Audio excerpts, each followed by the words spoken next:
Wahasibu tujitahidi sana kwenye issue za compliance. Huaga tunapata lawama nyingi sana kama vitu havijaenda sawa.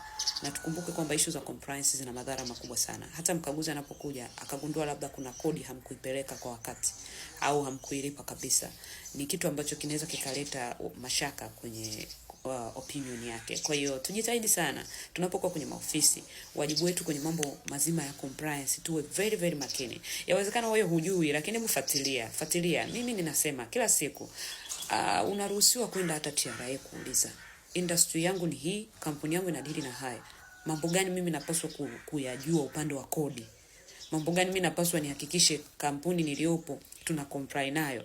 Nenda kauliza kwa watu.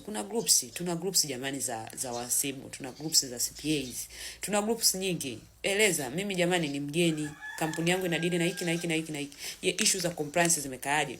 Usitarajie kwenye ile ofisi wao wanajua. Yawezekana taasisi nyingi sana basing on nature ilivyo, unakuta walikuwa hawa comply, wamemwajiri mhasibu kwa sababu anataka kucomply. Kwa hata wao wenyewe hawajui vitu vingine ambavyo wanapaswa kuvifanya kisheria.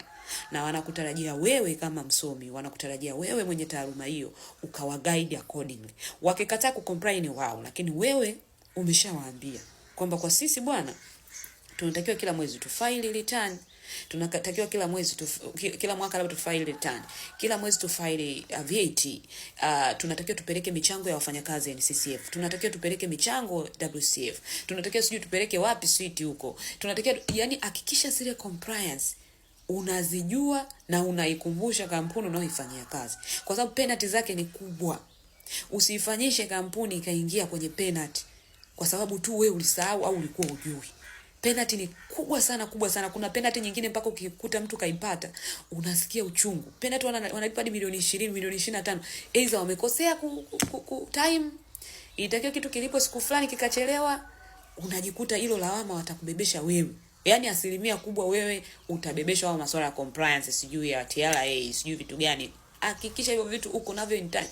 Weka list yako, yani orodhesha hivi vitu bwana, kila mwezi natakiwa nivifanye. Sheria labda kwa mfano unaweza kusema labda natakiwa ni file pay and SDL kabla sijui tarehe 7. Sasa hizi kuna mifumo. Nenda TRA kaongee nao, nenda kajifunze. Yani nenda kaulizie na uwe current. Yani usiwe nyuma, vitu vinabadilika wewe ujui. Na vitu vikibadilika, sijui sheria imebadilika au kitu gani kimetolewa kipya, vitu vimeenda, hakikisha unafuatilia hizo website, kwa sababu kile ndo kinakupa ugali. Utendaji wako wa kazi unavyokuwa mzuri, na wewe ndo utasema kwamba okay, I can grow, naweza nikapanda daraja. Watu wanafanyaga reference. Umetoka kampuni yao umeingiza hasara.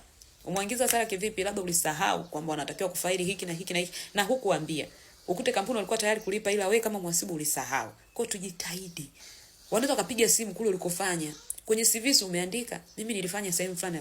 Wakifanya reference wanaweza kusema huyu alitusababishia hasara ya kiasi hiki. Kwa hiyo unajikuta reputation yako inafanya nini? Inashuka. Kwa hiyo tujitahidi sana. Najua kuna muda mwingine unakuta huko tulikoajiriwa hawataki kulipa hizo kodi, lakini wewe andaa kile kitu unachotakiwa. Mtu mwingine anaweza kusema bwana, mimi masuala ya SDL, mambo ya payroll siandai mimi. Private company mara nyingi mhasibu ndo anaandaa hiyo payroll, so HRs.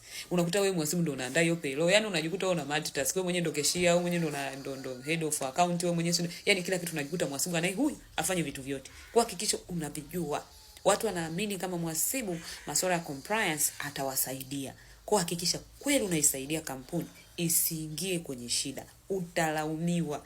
Na kama unawashauri walipe kodi hawataki kulipa, andika kwa email. Waandike kindly and very respectful email kuwakumbusha hivyo vitu. Kwa mabwana, nimeandaa mwezi huu tunatakiwa tufanye hiki na hiki. Kama hawajakupa access kwenye hiyo mifumo kwa ajili ya kufanya filing thing, waombe hata kwa email. Umewaomba kwa mdomo, umewaomba nini hawataki kufanya, waambie kwa email.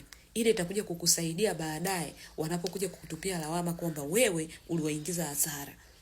Kwa utasema mimi niliremind kwa style hii, nilifanya hivi, lakini wao hawakutaka kucomply. Kwa mhasibu jamani, protect yourself. Huwa tunalaumiwa sana. Just protect yourself my dear.